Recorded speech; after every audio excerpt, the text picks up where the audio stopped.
BNTV Sénégal.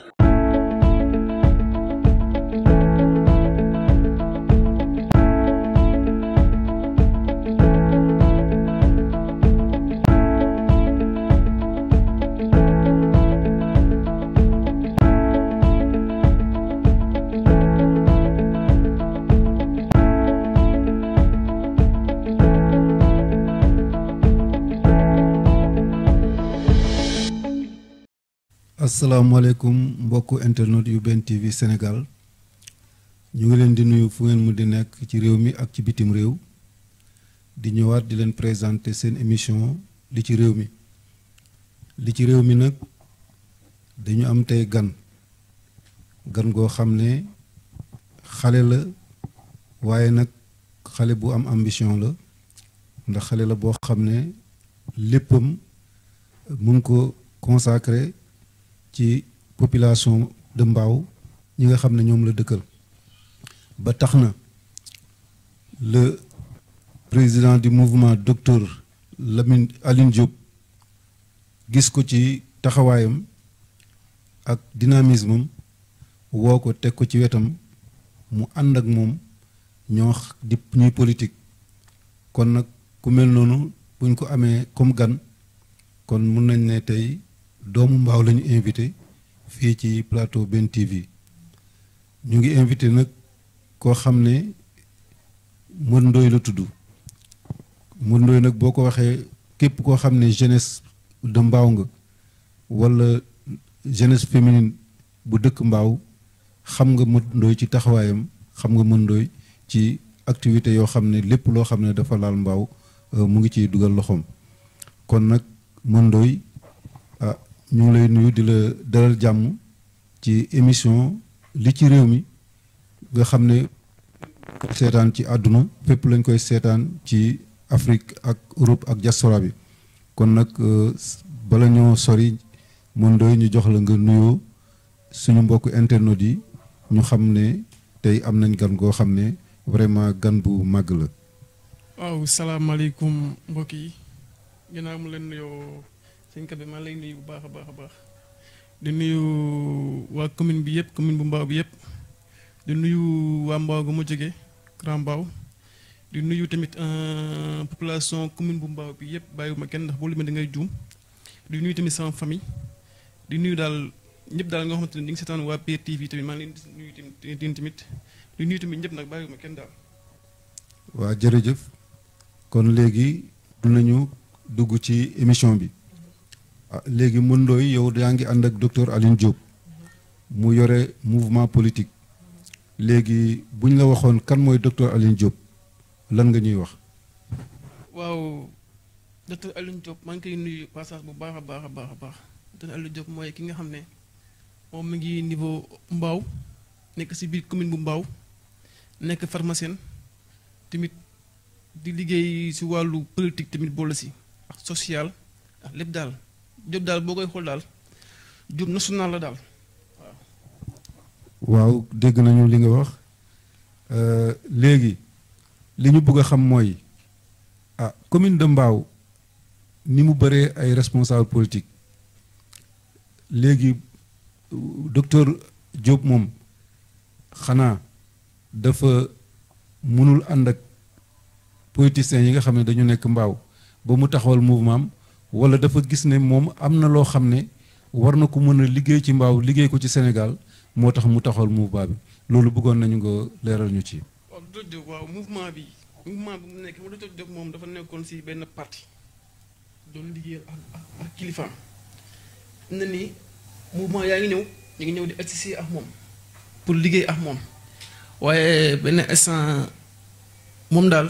mu ngi jël yoonam jël voix am ubbi na portom ubbi na lépp. ñëpp xaj nañ si daal si liggéey bi parce que liggéey bi yaatu na ñëpp xaj nañ si waaw. waaw kon yaakaar naa nit ñi nga xam ne ñooy suñu mbokk internet yu BNTV dégg nañu Modou Ndoye présenté na docteur Diop ak li nga xam ne moo tax mu dugg ci politique léegi nag concrètement docteur Diop bi mu taxawalee mouvement bi ba léegi lan la def loo xam ne waa Mbao mun nañ ne kii daal bu ñu àndeek moom Mbao dina dem si kanam. waaw docteur Diop def na ci ay sax yoo xamante ni bari na amul lenn loo xamante ni am na mbaaw te dootul dugg si loxoom lépp lu am mbaaw am lu mu ci doon dugg na si loxoom waaw ah lu mën a am dugg na si loxoom lépp loo xamante ni mbaaw am na ko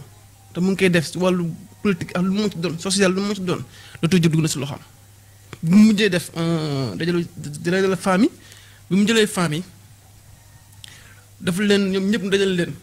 parce que boo koy xool ne boobu noonu gën lu mat ay 9 millions teg si taawal bi ku si nekk di gis sa bopp ba pare di gunge famille di liggéey ak ñoom te bàyyiwu leen ba léegi nii loolu mu ngi koy liggéey si wàllu commune Mbao. mu ngi koy liggéey. waa léegi docteur Diop moom mouvement présidentiel la bokk wala docteur Diop opposition la nekk. fi mu ne nii docteur Diop mu ngi déglu ay kilifaam parce que opposant la fi mu ne nii parce que au pouvoir la nekkoon mais fi mu ne nii mu ngi si opposant bi ñun dañuy opposé wu. terewul opposé wu muy opposé wu rek terewul mu ngi continuer def ay social am comme ni mu ko daan defee mu njëkkaan bàyyiwu ko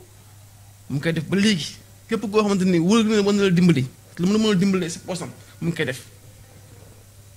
ah monsieur Ndoye opposition métti na de. waaw métti na moom. te gis nañu bi nguur gu bees gi ñëwee parti yu bëri ak mouvement yu bëri dem nañu ànd ak ñoom. ah moom est-ce que vraiment mun na résister nekk opposition bi continuer di opposer ak opposition ni mu méttee. waaw xam nga ne moom ku ne xam na ne opposition dafa metti ndax docteur Diop moom xaarul nguur parce que boo koy xool ndax boo nekkee pharmacie doon politicien di def social tey da nga war a ubbi say porte te moom dafa ubbi ay portom képp koo xamante ni xam nga si moom wala jot si moom boo ñëwee di nga gis te lépp loo xamante ne mu ngi si moom te dina ko bokk ak yow loolu mu ngi koy def. kon daal mun nañ ne docteur Ndoye mu ngi yëngatu ci wàllu social. mais yéen seen mouvement bi dafa mel ni da ngeen ko yemale rek Grand Mbao mais commune bu Mbao bi dugg leen ci bu baax lu tax lu ngeen ñi jël mouvement bi rek yemale ko biir Mbao sans pour autant que ngeen du dem ci jeunes yi nga xam ne yëpp ñu ngi bokk ci commune bi ngeen bañ ko yemale ci Grand Mbao. non mu ngi fépp docteur Diop mi ngi fépp mu ngi si commune Kër Mbaye Fall muy Kër Mbaye Fall mu ngi fépp Kër Mbaye Fall sax Mbao fépp képp koo xam ne xañ nga si yaa ngi si biir yeneen sànq docteur Diop ubbi na ay portom pour askan wi commune Mbao bi waaw ubbi na ay portom pour askan commune Mbao bi docteur Diop mosul tëj ay portom moom waaw ay portom mosu ko tëj te ba léegi nii social ba muy def ba léegi mu ngi ko des commune Kër Mbaye Fall bi waaw fii ni nga dëkk nii si ginnaaw nii amul kenn ko xam ne docteur Diop taw jaas gii nii gépp camp Kër Mbaye Fall sax Mbao ridis ñëpp xam nañ ko ndax man dem naa fa maintes fois. li nga wax nii am na solo parce que li ñu ne nit ki moom dafa war a utile ci société am mel na ni docteur Diop li nga wax ci moom mu ngi politique mais aussi mu ngi def social yow en tant que jeune nga bàyyi ñi nga xam ne ñoom ñoo yore nañ ay ndomb tànk ci gouvernement bi nekk ci commune bi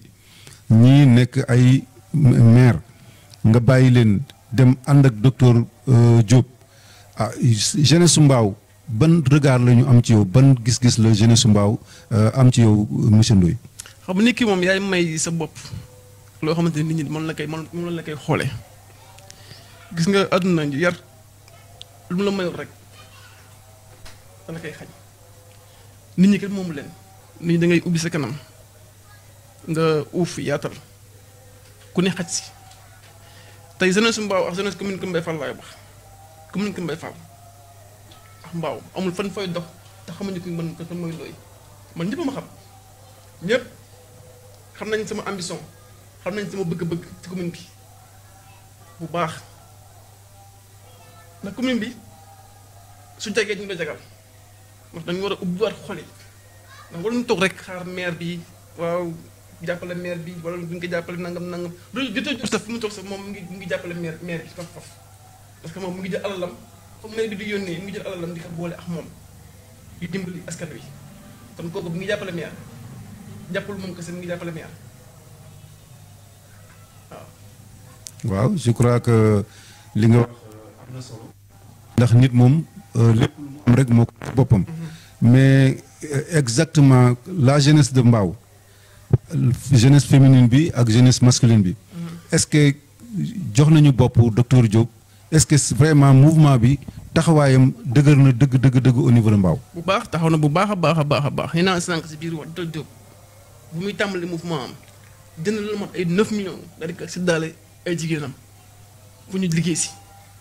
kan kooku bàyyiwul ay jigéenam 9 millions fekkee naa ko mu tas ko di ko séddale ay jigéenam te bàyyiwul kenn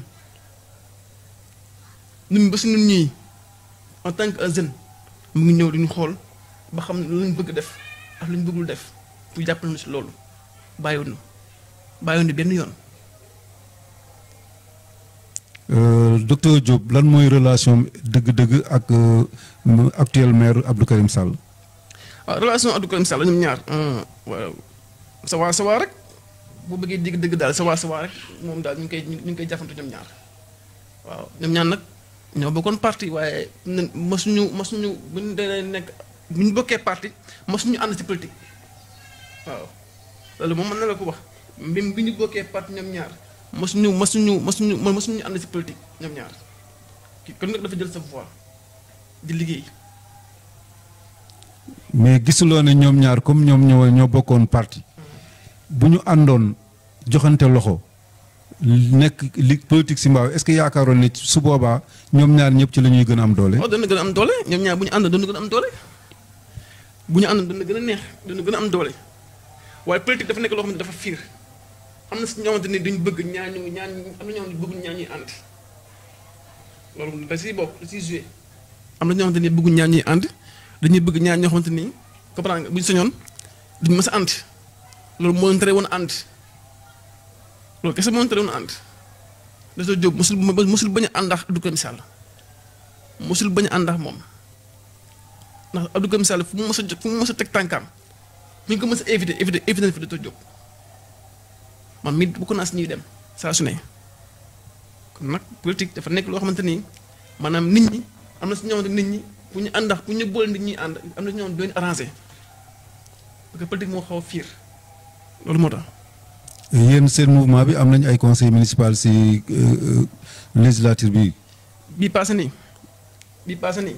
non bii passé dafa fekk noonu bokkuñu woon si liste yi dugg na woon si liste yi loolu moo tax bu amuñu si woon ay conseil kon amagu leen ay conseil municipal quoi. ay conseil parce que boobu passe dafa fekk dugg nu woon si liste yi. kon ça veut dire que seen mouvement bi nattagu leen ko exactement sur le poids électoral par rapport ak doole bi ngeen war a mën a am actuellement ci Mbao. actuellement nii natt nañ ko ba xam doole ji ba xam ban poids la nekkee moo tax moo wax ne carrément ne yii woon ak yii dina ute xaw a ute. incha allah. waaw kon yaakaar naa ne mbokku internet yi ñu ngi lay dégg mbokku commune bu Mbao bi aussi ñu ngi lay dégg je crois que bi ñu commencé émission bi ak léegi déjà ñi nga xam ne ñu ngi ñu dab sax ci yoon bi di doog a connecté wu ci suñu le Ben TV Sénégal. ñu fàttali leen ne suñu gan Modou Ndoye la moo représenté docteur Aline Diop ci mouvement politique bi nga xam ne. vraiment ñu ngi koy doxal ci biir Mbao fas yéene aussi bokk ci ñi nga xam ne dañuy xëccoo mairie bu Mbao bu élection locale yi di ñëw kon nag ñu daal di delloo antenne bi rési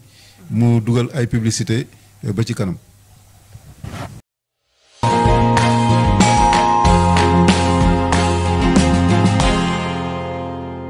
salaamaaleykum wa rahmatulah ziar nañ leen bu baax a baax waaye di leen ndokkeel bu baax a baax troisième édition seen plateau koor fii si BN TV Sénégal. nag ren dañ leen defal lu spécial.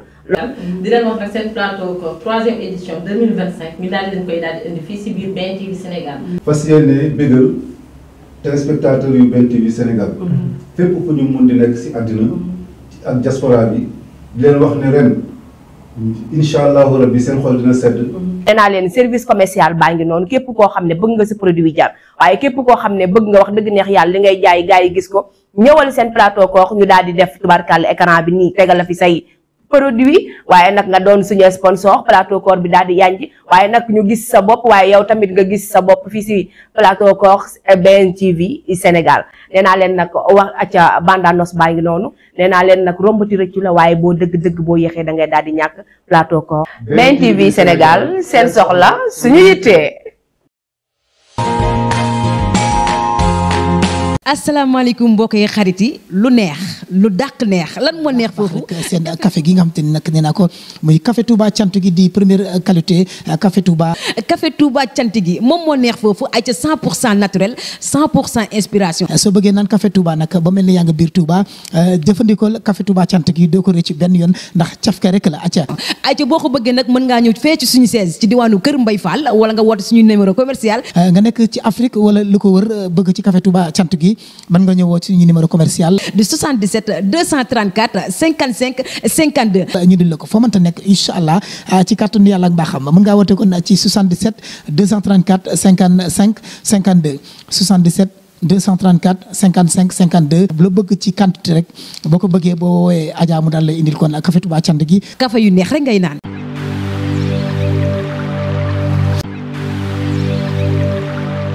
ñoo ngi ci deuxième partie seen émission li ci réew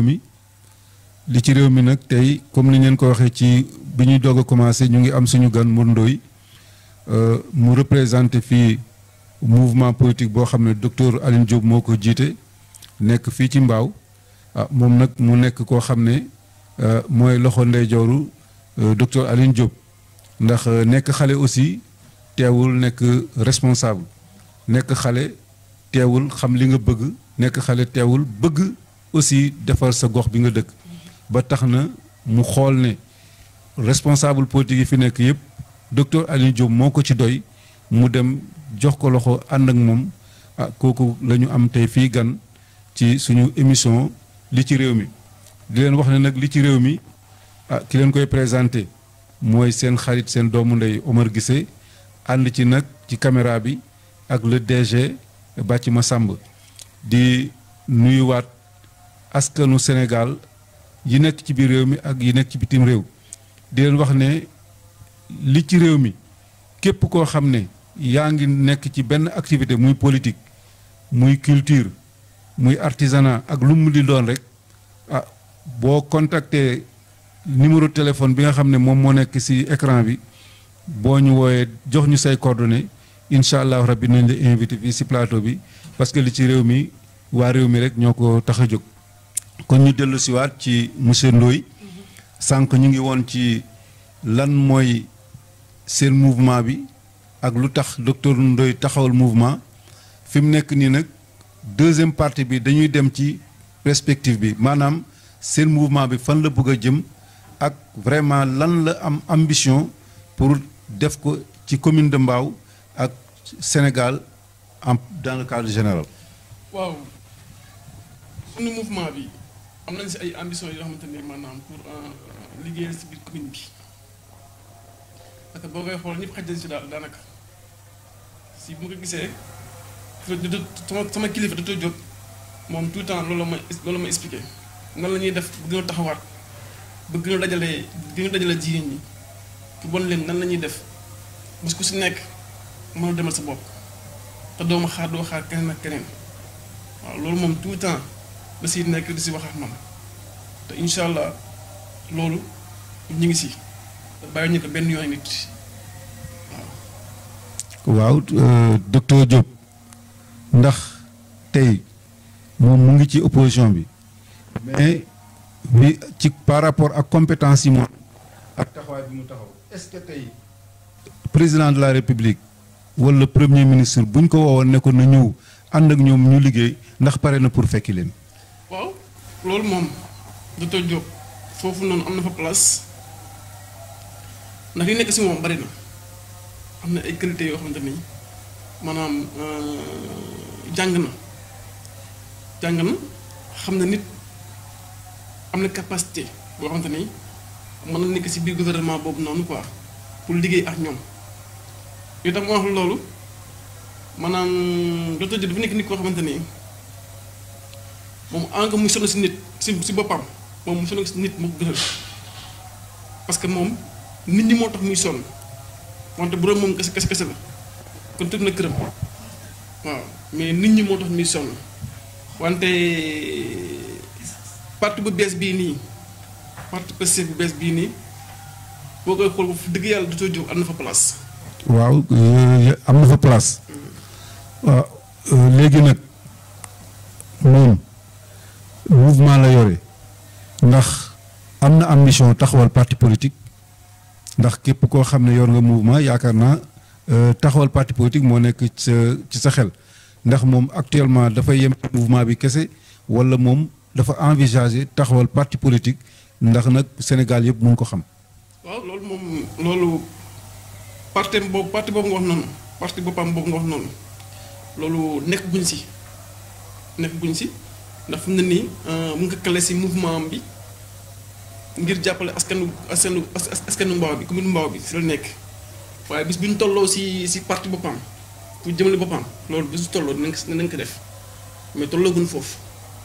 pour l'instant nii lu ñuy développé commune bi tolof yi nekk si biir commune bi ñu ko mën dëkkantee ba mu set ba mu dañ si loolu la nekkee. su ma la déggee sa wax dafa mel ni docteur Diop moom mouvement bi daf ko yemale rek si commune bu Mbao. commune bu Mbao département bi. département de Pikine. ak commune bu Mbao. ah mais est-ce que mouvement boo ko taxawalee doo am ambition bu ñu gën a sori loolu ambition yu gën a xóot yemale mouvement bi ci département de Pikine rek yaakaar naa vraiment loolu bu ko naree def dem seet beneen mouvement boo xam ne dafa am envergure nationale wala benn parti politique mu bokk ci yaakaar naa loolu moo ëpp solo. waaw loolu moo ëpp solo xam nga national moom parti national dafa am lu mu laaj dafa am lu mu laaj na ay moyens yoo xamante ni maanaam pour nga mën a dem si parti national pour mën a jiite sa parti bopp national dafa laaj ay moyens parce que du mu laaj ay moyens mooy maanaam di nga gën dem si régions yi fu ne di nga fa dem loolu nag boo ko faa egg il faut nga def ndànk di liggéey sa commune di liggéey sa commune di liggéey tamit sa département bi ndànk-ndànk ba mën a jot fi nga bëgg a yegg loolu moo tax mu njëkk dugg si département bi ba fu mu bëggee war a yegg si département yi ak si biir national Sénégal nañ fa yegg mais yegguñu foofu pour l'instant. ah yaakaar mais Mbao nag boo xoolee. commune de Mbao dafa am ay ténor politique maanaam dëkk boo xam ne ancien maire mu ngi fi. actuel maire. ak ñi nga xam ne ñoo fi nekkal parti au pouvoir. mais commune boobu ah est-ce que mouvement bi ngeen am mën na def percée boo xam ne ëllëg ak si biir mën nañ am yaakaar pour docteur Diop mën a nekk maire Mbao. oh ancien maire rek moo fi am parti boppam fii benn ancien maire rek moo fi nekk parti boppam ñeneen ñi ngay wax noonu yëpp ancien maire bii xam ne moo génn kooku amul parti boppam amul parti bokk si parti si léegi la bokk si parti sax si léegi la bokk si parti. si léegi di la bëgg si parti bu koy xool moom mu ngi si parti Pastef mooy maire bi sotti génn kooku jaaxal na kooku pour ñu langa ak moom pièce ak moom kooku jaaxal na kooku moom day daw di wéeru di rek moom day daw di wéeru rek moom fu mu jot a wéeru rek fu mu mën a wéeru na mu wéeru foofu mais bu dee parti bu dee maire moom mu ngi parti boppam waaw dëgg yàlla mu ngi parti boppam mais sorti bii kooku moom dëgg yàlla moom jaaxal nu daal. ah mais war na leen jaaxal ndax xam nga Pastef bi ñu ñëwee ci nguur gi ak léegi élection bu fi jaar ñoom ñoo ko gañe ah yaakaaroon ne kon local yi di ñëw ah pour gagner Pastef ci commune de Mbao dina jafe de est-ce que yéen bàyyi ngeen xel ci loolu ba war est-ce que commencé ngeen actuellement liggéey bu leen mën a permettre bu élection yi ñëwee ngeen am yaakaar pour gagner ko. waaw parti Pastef dafa nekk parti boo xamante ne maanaam kenn du leen ko bañal dañ leen koy nangul parce que suñu borom mooy maye ministre bi Ousmane Sonko suñu borom moo ko may nit ñi bëgg ko seen bopp loolu moom dañ koy nangu pour nga mu nekk parti boo xamante ne pour l'instant nit ñi dañ ko jox bopp loolu dëgg la wante nit ki yaay liggéey loo mën a dabe nit ki pour làng ak moom xëy na loolu bu ñu si yàlla bàyyee mën nañu liggéey ba làng ak ñoom wala sax pourquoi sax ñoom mën nañu liggéey sax ba nekk ak ñoom waaw. loolu mën na ko def mën nañu liggéey ba nekk ak ñoom. d'accord kon ñu dem rési ñu may ñu publicité après ñu ñëwaat. waaw kon ñu remercier waat Bathie Massa ci régie bi ñu ñëwaat ci seen plateau li ci réew mi continuer suñu waxtaan ak suñu gan monsieur Ndoye mi nga xam ne moo représenté docteur Aliou Diop fii ci commune bu Mbao. léegi sànq ñu ngi doon wax ne ñu ngi nekkoon ci local yi ñu jëm ak Mbao ni nga xam ne vraiment nii la bëree ay responsable politique ak ñu yore ay mouvement te yow nee nga seen mouvement bi niveau local la bu gën a yaatu niveau départemental la ah est-ce que actuellement am ngeen ay structures yoo xam ne structuré ngeen seen mouvement bi ba zone bu nekk ci commune bu Mbao wala département de Pikine ngeen am fa ay représentants. waaw loolu am nañ ko ndax ñu ngi fépp am nañ ay militants fépp ci biir commune bi. am nañu ay responsable fépp ci biir commune bi fépp boo xamante ni commune bi daal am nañu fa responsable ku si nekk yaa ngi liggéey sa côté pour xool na nañu dajalee askan bi waaw loolu moom ñu ngi si moom bu baax a baax a baax a baax a baax waaw loolu yaakaar naa am na solo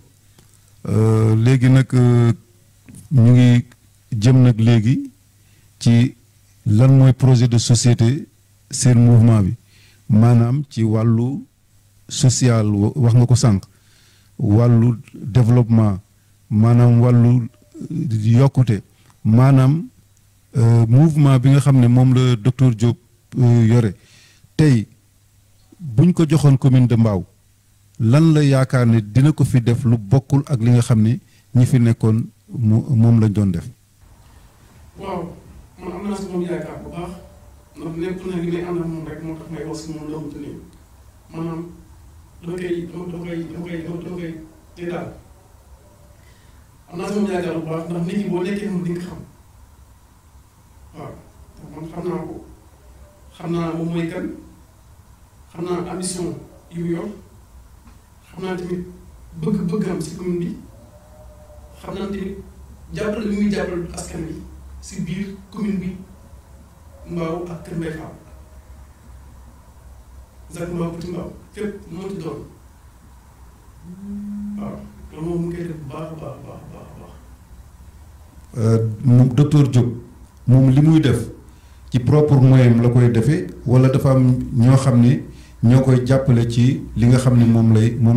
la nekk ndax dafa am ñoo xam ne tey ay kilifa wala ay borom am yoo xam ne ñu ngi nekk ci ginnaawam di ko gunge di ko dimbale wala moom li muy def yëpp ci propre moyen la koy defee. waaw docteur Diop yàlla dafa def moom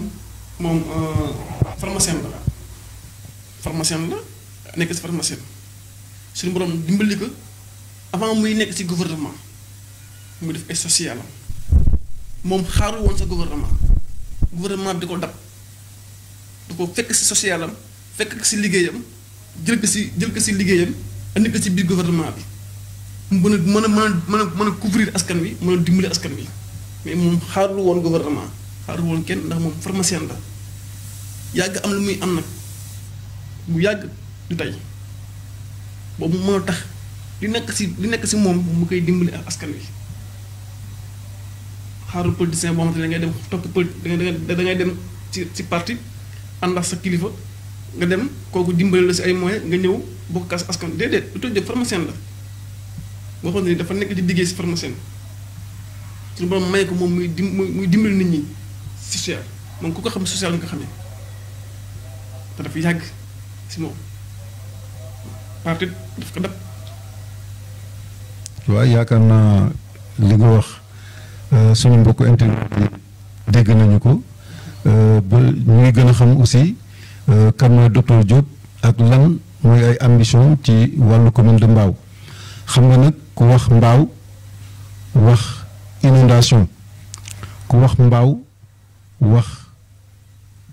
infrastructure yoo xam ne soxla na ko tey docteur Diop ndax mu ngi xalaat pour jàppale waa mbaaw ci inondation bi wala jàppale la jeunesse de mbaaw pour ñu mun a am lu ñu jàpp wala tey moom lan concrètement la jeunesse de mbaaw lan la docteur Diop commencé defal jeunesse bi.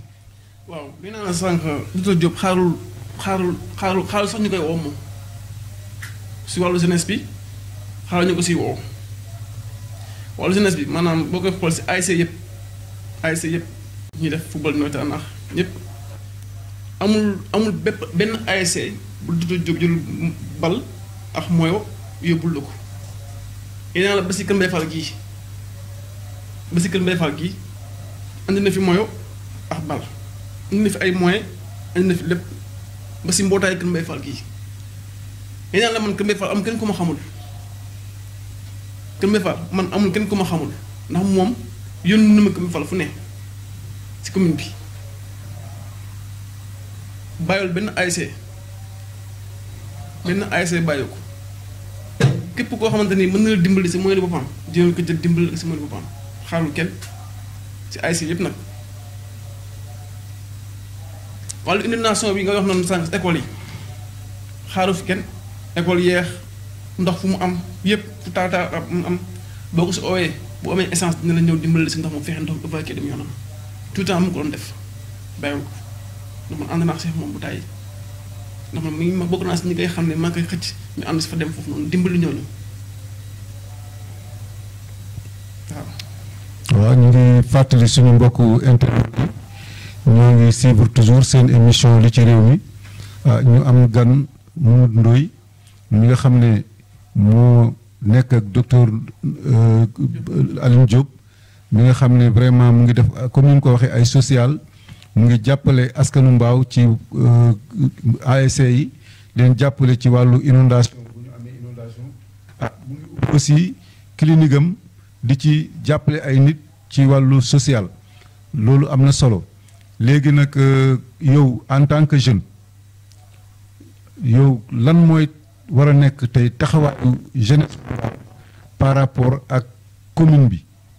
lan taxawaay la jeunesse mbaaw war a taxaw ba vraiment fii mbaaw nekk mbaaw jóge fii jëm ci kanam. waaw loolu moom dama si ñaan yàlla suñu borom mooy ñu tal fekkee bu képp koo xamante ne yaa ngi si commune mbaaw bi ñu fekkee daje loolu duñu boole suñu xol yi àndandoo boole xol yi xool lii jëmale commune bi kanam ak loolu rek moo jar moo jar ñaan commune bi li mu laaj méttiwul bu ñu àndee rek boole xol yi lépp lu ñu yóotu loo xamante ne mën na ko yóotu pour jëli ko mën nañu ko indiwaat si biir commune bi waaw ndax boo nee Kër Mbaye Fall mooy mbaaw mooy Kër Mbaye Fall parce que benn la parce que suñu maam dañ daan demalante Kër Mbaye Fall mbaaw suñu maam dañ daan demalante Kër Mbaye Fall am na cosaan mbaaw am na cosaan parce que suñu maam dañ daan demalante ñoom seen biir ñoom parce que lépp si biir commune bi la dañ ko tànn rek ñu xool na la ñuy waxtu toogee boole xol yi xool li jëmale commune bi kanam looloo jërë ñaan. waaw yaakaar naa appel bi nga def am na solo parce que aussi réew dëkk wala réew mu mun di doon mu ngi bëgg a sukkandiku ci ay ndawam pour mun a jëmale réewam kanam wala dëkkam kanam kon appel bi nga def pour la jeunesse de Mbao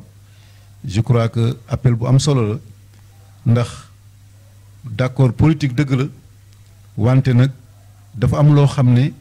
moo ëpp doole politique mooy dëkk bi nga xam ne fi ngeen dëkk pour ànd defar ko parce que en général dañ naan rek di ànduma ak moom ci politique bon lu mu def baaxul walla lu mu def du noonu léegi tey yow buñ la doon laaj monsieur le maire Abdou Karim Sall bi mu nekkee maire ak léegi li mu def ci commune bi yow nan ngay wax. loolu moom li mu def ci commune bi moom du ma ko nëbb kenn ñi liggéey na nit ku nekk da ngay wax li nga xam ne moo nekk ci yow ñi liggéey nag wante dafa nekk koo xamante ni maanaam bu amoon ay nit ñoo xamante ni mën nañ ko génn ci situation yi mu nekkee nii ngir jëmale Mbao kanam ah kon Mbao xëy na dina xaw a avancé waat tuuti ci kanam ndax moom kenn nit moom kese sël mënul avancé Mbao il faut rek mu am ay nit ñoo xamante ni dañ koy gunge ci liggéeyam bi muy ci liggéeyam bi muy liggéey ci mairie Mbao bi il faut mu am ay nit ñoo xamante dañ koy gunge ci liggéeyam maire bi pour maire bi jëm kanam pour commune Mbao jëm kanam mais moom jàmbaar la dëgg yàlla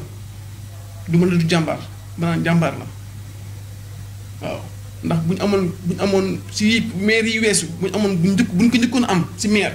kon Mbao dépassé fii waaw dama cax nag ci maire bi mujjee génn moom moo gën a def résultat que maire biy génn. yaakaar naa li nga wax aussi seede bu rafet la ci ki nga xam ne mooy maire bu Mbao mais bu ma déggee nga li nga wax mooy dafa mel ni Abdou Karim Sall ñi mu àndal dimbale wuñ ko ci liggéey bi nga xam ne moom lay def ci Mbao jàpp nga ne daal waroon nañu gën a taxaw ci wetam gën ko jàppale ngir mu gën a atteindre ay objectifs am yoo xam ne moom la am yéene ci Mbao mais lu tax monsieur Ndoye bépp responsable politique boo gis rek nit ñi dañu naan ñi mu àndal dimbale wuñu ko mais lu tax loolu ci kilifa yi lay doon wala ci ñi ànd ak ñoom lay doon. ñi ànd ak ñoom lay doon si ñuy ànd ak ñoom lay doon fu la lay waxee quoi si ñuy ànd ak ñoom bu ñu mënoon ni comme maire bi lu muy daj kon kenn du sonn parce que yenn saa yi ñuy ànd ak ñoom ñoo matale seen ñoom ñooy dese matale lu ñu doon ñoom waaye ñoom bu ñu mënoon comme maire bi lu muy daj comme maire bi sax du sonn faf waaw ndax nit ki boo nekkee ak moom di liggéey ak moom muy maire ngeen bari conseil yi bari ñëpp bari kon foofu liggéey war naa mën a yomb liggéey war naa mën a yomb quoi pour man waaye dama naan man ñu muy àndal ñoo ne ko see jàppale am na si nag ay jàmbaar nag si ñu muy àndal am na si ay jàmbaar ñoo xamante ni bëgg nañ commune bi waaye ànd boo xamante ànd am na si ñoo xamante ni ñii dinañ bëgg ñii duñu bëgg waaye moom jàmbaar la ci biir commune bi Abdou Karim Sall dëgg yàlla jàmbaar la parce que man soo ma doon laaj naa la carrément moom mii nekk maire moom ma gënal fuuf maire bii génn ndax moom li ma gis ci ñaar ñëpp kii liggéey man kii laa gën a gis moom moo liggéey. waaw mais li nga wax nii mbaa docteur Ndoye loolu aussi dalu ko mbaa moom tam ñi nga xam ne ñu ngi koy observer di ko suivre du ñu ne docteur Ndoye kat ñi ànd ak docteur Diop ñi ànd ak moom ñoo tax mënul dem si kanam ndax loolu ngay wax ni phénomène boobu est-ce que nekkul ci docteur Diop. non phénomène boobu noonu yow nit ki yow politicien bi yaa koy bàyyi xel nu foo xam ne boo fi tolloo doon kilifa yaay bàyyi xel si ñi nga àndal yenn saa da ngay il faut nga bàyyi xel si ñi ngay àndal ñal la ndax ñoom fu leen la bëgg a jëlee ak fu leen la bëgg a yóbbu docteur Diop mu ngi bàyyi xel si ñi mu àndal fu ñu ko bëgg a jëlee ak fu ñu ko bëgg a yóbbu mu ngi koy bàyyi xel bu baax a baax a baax nit ki foo bëgg foo yegg rek ay nit ñu la fa yeggalee du sa jàmbaat dëgg ay nit ñooy jàpp say mbagg di la pousse di la yóbbu waaw. waa yow ak ñu mel ni yow ñi nga xam ne ñoo jege docteur Ndoye mbaa docteur Diop mbaa ñoom tam du ñu def comme ni ñi ànd ak yeneen kilifa yi def bu ñu ñëwee am mbooloo bugg ànd ak docteur Diop ngeen bloqué ko ba nga xam ne du egg ci docteur Diop moom tam mbaa yéen aussi taxawaay boobu yéen du ngeen ko taxaw. xam nga docteur Diop moom am na fulaam ngoo xamante ni moom am na fulaam ngoo xamante ni moom man sax faf képp koo xamante ni bëgg na ànd ak moom da naan carrément ubbi na ay portom bàyyiwul kenn képp koo xamante ni bëgg na egsi si moom boo ko tàllalee loxo dina la teg loxo ngeen ànd ngeen liggéey parce que àdduna ñaari kese la liggéey boo gis warul xat bu yaatoo ñëpp gis seen bopp mooy lii gën si ñëpp te mooy lii avancé la dëkk bi waaw te loolu mu ngi si ngi bàyyi xel nit ñooñu tamit bu baax a baax a baax te nee naa la ñu talal loxo ñëpp bàyyiwul kenn képp koo xamante ni boo gën a askan bi moo la ñor dëkk bi moo la ñor tal na la loxo nga ne kaay ñu defal dëkk bi ndax su baaxee ñu la baax la. jërëjëf Mour Ndoye yaakaar naa tey suñu mbokk internet yi ñuy suivre yëpp xam nañu kan mooy docteur Diop xam nañu aussi lan mooy taxawaayam ak lan mooy bëgg-bëggam par rapport ak commune bu Mbao te li ci réew émission li ci réew mi nag lii rek moo ko tax a jóg maanaam gis muy xale muy mag koo xam ne mu ngi yëngatu ngir lu jëmale dëkk bi kanam ñu woo ko fii waxtaan ak moom xam lan mooy ay ambition xam lan la bëgg ci askan bi nga xam ne ñoom lay nekkal loolu moo tax émission bi jóg nee nañ leen li ci réew mi dañuy waxtaane mbirum réew mi waxtaane mbirum dëkk bi waxtaane mbirum gox bi ba nga xam ne képp koo xam ne yaa ngi seetaan li ci réew mi nga xam ne li ci réew mi émission la boo xam ne dafa tëdd njaaxaanaay aussi képp koo xam ne nee naa leen yaa ngi yëngatu ci bépp fànn bu mun di doon boo ñu woowee mun nañ la invité fii ci plateau bi nga wax ñu ci li nga nekk nga wax ñu say activité kon nag ñu ngi nuyu képp koo xam ne tey yaa ngi xool émission li ci réew mi foo à travers le monde di leen wax ne suñu gan tey moo nekkoon Mamadou Ndoye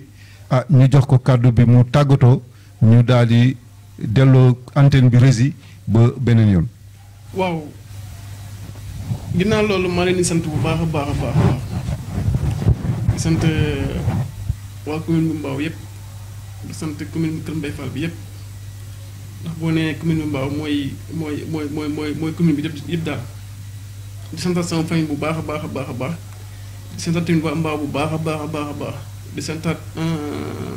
caméraman bi bàcc ma Samba ministre rési bi di la siyaar tamit bu baax a baax a baax a baax di la santaat tamit bu baax ndax li ñaanal si dalal di ngeen ma dalal tamit boole si di xam ne lii moom dama feex la mbett la am kontante bu baax nag tamit ci yéen loolu laa am lu ma si tàggoo di tàgguwaat tamit sama kilifa di toj jóg di ko santaat bu baax ndax su ma xamee ni lépp moom tamit si la bokk xam-xam bi mu nekk si man tamit moom tamit si politique moom tamit si la bokk si yéen a si teg na ma si yoon léegi doxee nii day def lii day bàyyi lii nii moo baax nii tamit xam nga nit ànd na si politique kese daf may gite si lu nekk moom tamit maa ngi koy santaat di ko gërëmaat tamit bu baax a baax a baax di leen gërëm ñëpp di gërëm commune bi Mbao bi yëpp nag waaw bàyyi ma kenn daal waaw. jërëjëf kon Rési ñu delloo antenne bi ba beneen émission li ci réew mi ñu ngi nuyu képp koo xam ne daal yaa ngi suivre li ci émission li ci réew mi ci BNTV Sénégal di leen wax ne képp koo xam ne am nga looy publicité wala am na looy jaay numéro commercial bi mu ngi noonu ci écran bi boo fi wootee incha allah boo fi indee sa produit dina jar te incha allahu rabbi dinañ ko xam partout dans le monde kon ñu ngi leen di nuyu di leen ziar ci weeru tedd wi di weeru koor bi di ñaan yàlla yal nañ ci yàlla defal jàmm yal na yàlla nangul ñu suñu koor yàlla defal ñu wér ak sutura ak gudd fan di sant aussi borom kër bi directeur général Bàcc Massamba di ko ñaanal yal na ko yàlla may wér di sant njabootam di sant sama famille ak sama waa kër yëpp di leen wax ñu ngi leen di jox rendez-vous ci beneen émission li ci réew mi fii ci BNTV Sénégal à vous l'antenne.